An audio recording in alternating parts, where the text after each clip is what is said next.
Assalamualaikum warahmatullahi wabarakatuh. Kami dari kelompok 6 akan menyampaikan materi tentang rencana pelaksanaan pembelajaran harian berbasis sentra dan lingkungan.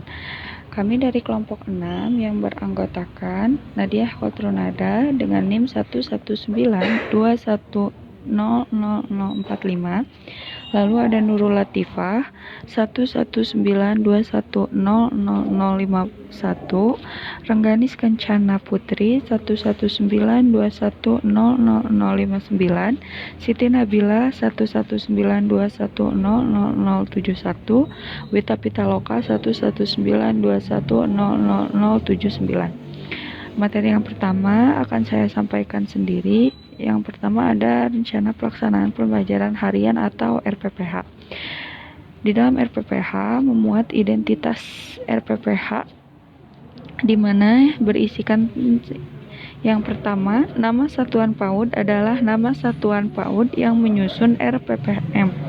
Yang kedua, semester atau bulan atau minggu yang keberapa.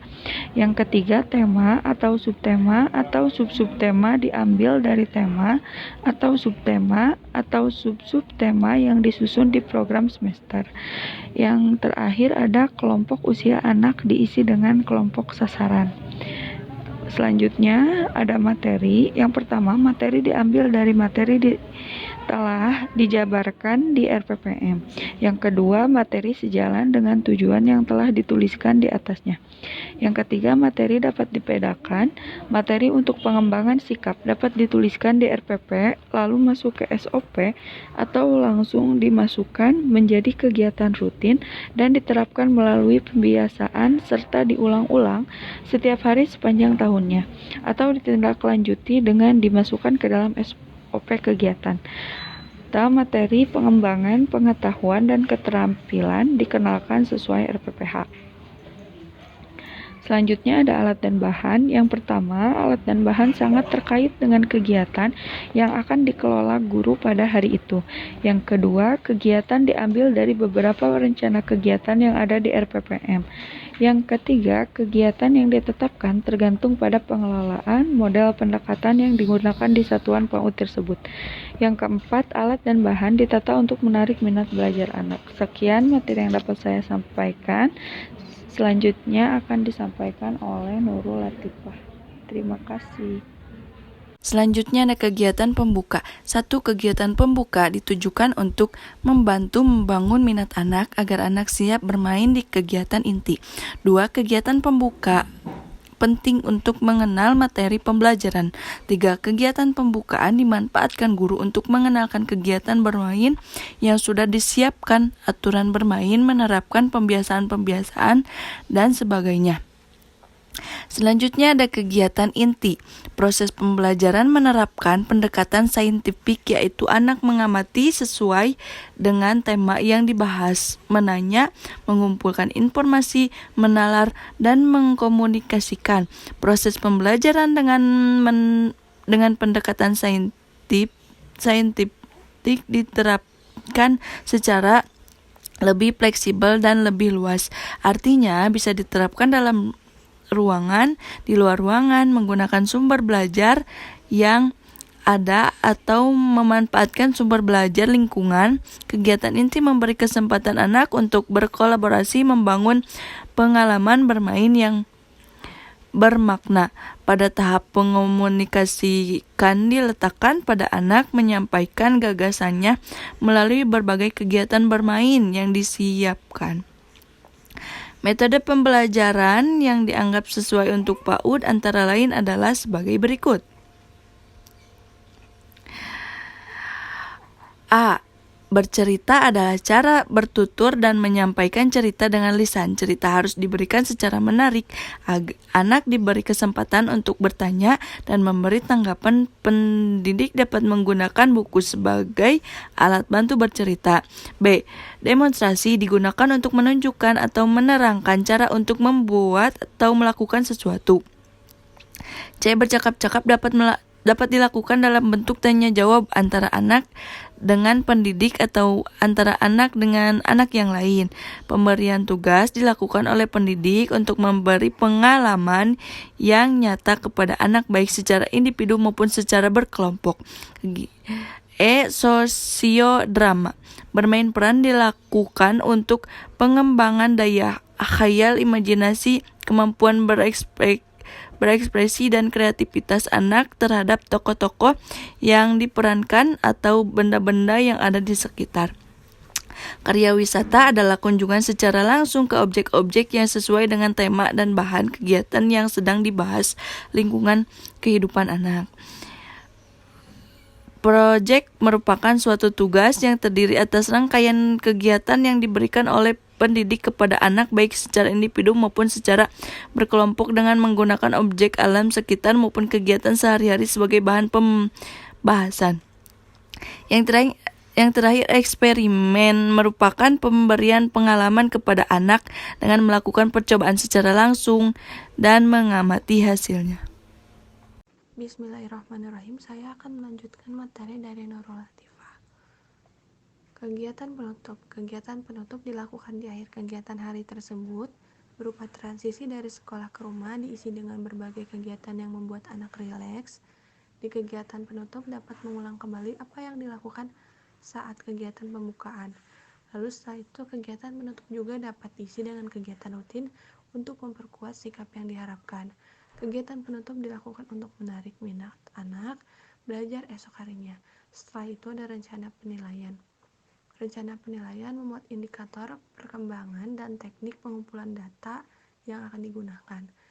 Perkembangan mengacu pada indikator yang tertuang pada lampiran Permendikbud nomor 146 tahun 2014 kurikulum 2013 PAUD dan dapat diperkaya oleh satuan PAUD sesuai dengan visi, misi, tujuan, dan kekhasan lembaga. Indikator penilaian disesuaikan dengan tujuan pembelajaran dan materi pembelajaran. Indikator penilaian sudah dikelompokkan ke dalam program perkembangan untuk memudahkan dalam menyusunkan laporan. Penyusunan RPPH berbasis pembelajaran sentra dan lingkaran.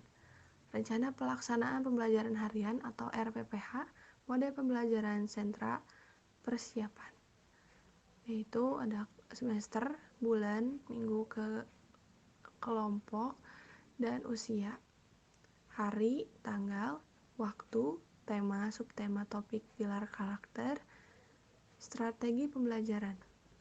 Setelah itu ada KI dan KD. Akan dilanjutkan. Bismillahirrahmanirrahim. Saya Siti Nabila dengan NIM 11921000071 akan melanjutkan pembahasan materi yang berikutnya. KIKD. Nilai agama dan moral. 1.1 mengenal Allah melalui ciptaannya. 3.1 dan 4.1 mengenal dan melaksanakan ibadah sehari-hari. Kognitif. 3.8 dan 4.8 mengenal dan menyajikan hasil karya lingkungan alam seperti hewan, tumbuhan, dan sebagainya. 3.6 dan 4.6 mengenal benda-benda di sekitar yang dikenalnya, nama, bentuk, ukuran, sifat, fungsi, dan ciri lainnya. Fisik. 3.3 dan 4.3 mengenal dan menggunakan anggota tubuh, fungsi, dan gerakannya untuk pengembangan motorik kasar dan halus. Seni. 3.15 dan 4.15 mengenal dan menunjukkan karya dan aktivitas seni dengan berbagai media. Sosial emosional. 2.6 memiliki sikap yang mencerminkan sikap taat terhadap aturan sehari-hari untuk melatih kedisiplinan.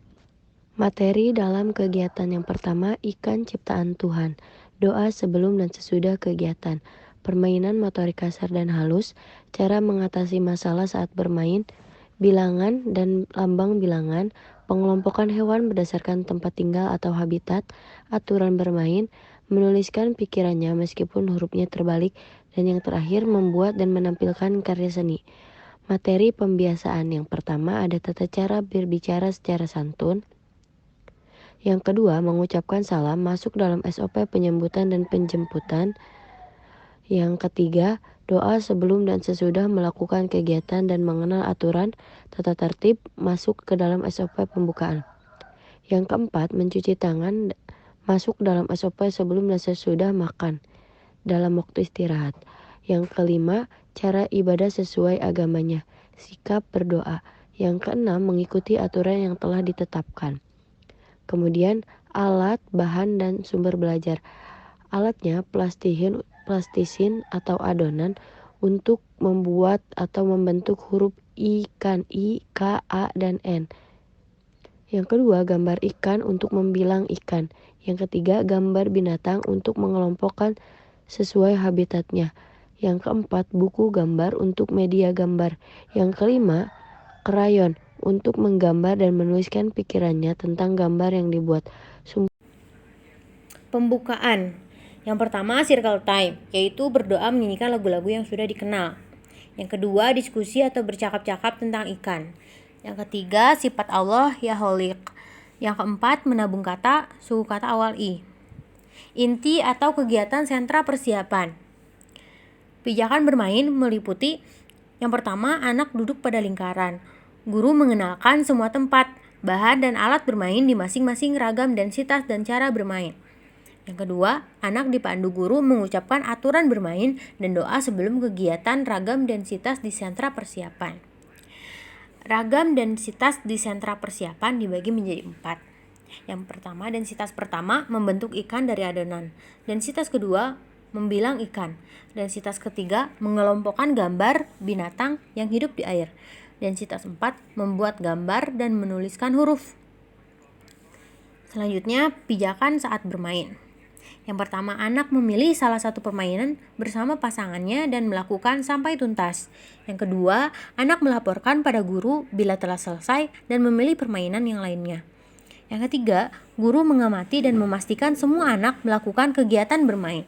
Yang keempat, guru memberi bantuan cara bermain pada anak yang belum bisa menggunakan alat dan bahan. Yang selanjutnya, guru mencatat yang dilakukan anak. Dan yang terakhir, mengingatkan bila waktu akan berakhir, kemudian mengumpulkan hasil kerja anak. Pijakan setelah bermain atau recalling. Yang pertama, menanyakan kegiatan yang telah dilakukan atau dimainkan anak pada hari ini. Yang kedua, memotivasi anak menyelesaikan kegiatan meskipun menghadapi kesulitan. Yang ketiga, menguatkan konsep mengikuti aturan.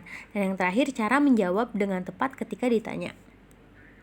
Dilanjutkan dengan istirahat, bermain di dalam dan di luar, cuci tangan, berdoa sebelum dan sesudah makan. Yang terakhir, penutupan, menanyakan perasaan anak selama hari ini. Berdiskusi kegiatan apa saja yang sudah dimainkan hari ini, mainan apa saja yang paling disukai. Lalu bercerita pendek dan yang berisi pesan-pesan sopan santun. Yang keempat, menginformasikan kegiatan untuk esok hari. Dan yang kelima, berdoa setelah belajar dan pulang sekolah. Rencana penilaian. Alat penilaian berupa rating scale, anekdot, dan hasil karya.